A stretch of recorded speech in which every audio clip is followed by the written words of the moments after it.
Hi everyone, this is Joseph Sang. Today we'll be talking about a E2 success story. Now, this is a lizard company.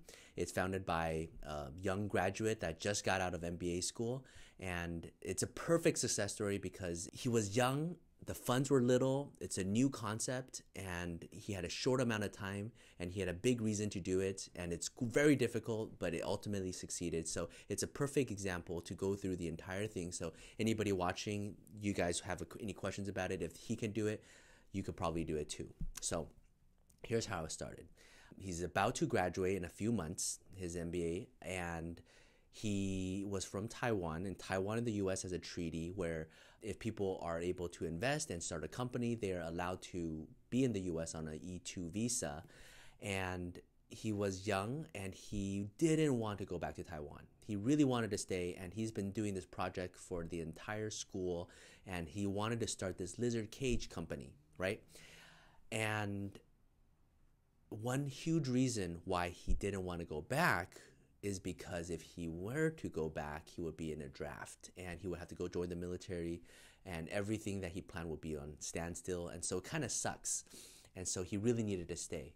Now, typically, when clients sit down and we're planning out the E2 case, funds and startup, usually we have a long time to really build it up. But in this case, we had just a few months. One other complication is that most people, I'm just throwing a number out there, 90% or more of people who apply for E2 typically apply for it overseas at the consulate, where you get to have a face-to-face interview with the consulate officer, and they get to ask you about the business plan, your motivation, your board of directors, your clientele, your marketing plan. It's like an investor pitch conference. Now, if you don't do it overseas in the consulate and you do it in the US, there is no interview. You submit all the paperwork and documentation, kind of to an underwriter if you're getting refinance. They review everything, and then they issue you their opinion, whether they approve it, deny it, or they request for more evidence. But there is no one-on-one opportunity. That being said, the reason why that's important is because he couldn't go back to Taiwan for this interview, because if he did, and he would not be able to come back out because he will be in the military. If he does it in the US, the amount of paperwork and documentation is just that much higher, because the officer doesn't get a chance to see you face to face, hear your passion. They just see documentation. With only a little bit of time to prepare, go from zero to filing to approval, it was a very high stress situation, and it was a catch-22. Like all E2s, the person investing, the person building this company, their question is, well, I don't want to invest that much unless I'm for sure going to get the visa. What if I get denied? Then everything was wasted, and I have to go back and join the military, and why would I spend that much money to start? But then the US government will say, well, if you don't invest that much, how do I know you really intend to do it? So it's a catch-22. It's always a balancing between, well, let's do as much as you can, and let's really show your best efforts.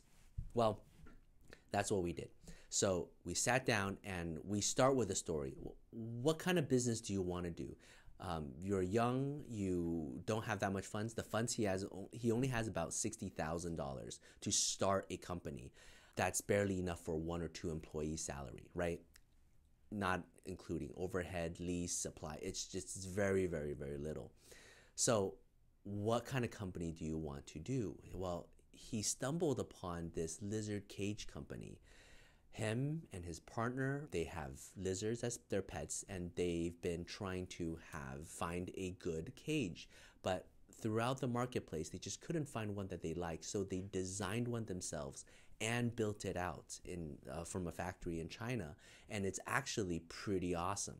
And after they got the prototype and they themselves love it, they showed the other lizard community, and everybody likes it. People have been ordering it. Then they started going to trade shows and conferences, and people were putting in tons of orders, and they're designing new blueprints. And so they think it's a profitable business. It's a future. It totally makes sense. Coming out of an MBA program, he knows how to do a business plan. He knows how to do the accounting, the sales, the business plan model generation that they learn in business school. They were to put all of that together, and it came up with a pretty convincing story why it makes sense. But that's just the beginning.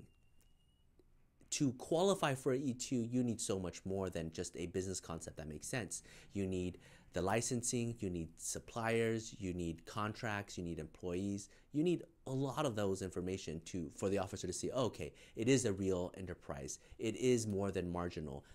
You are a true investor and you're directing, and you're not just pawning it off to some other employee, and you have the required funds. It came lawfully. There's all these other requirements, and we had to do all of that in a very short amount of time while not investing too much because he knew that his chances of getting it was super slim.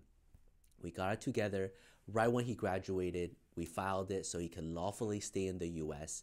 And then he gets a request for evidence, a very detailed request for evidence, asking him where he got the funds, how he got it, all the licensing. In business school, you learn about accounting, you learn about management, you learn about investment, you learn about business, you do business studies, you read case studies. You do not learn how to find a business license. You do not know what form to fill out to get your EIN number. There was a lot of things that he couldn't do and he didn't do to set up this company. And he had to do all of that in the request for evidence and explain why he didn't do it earlier and why he filled some forms out incorrectly. He was asked, your employees, how many employees do you have? He didn't have any employees because he didn't want to spend money on employees. It's all friends and family helping him.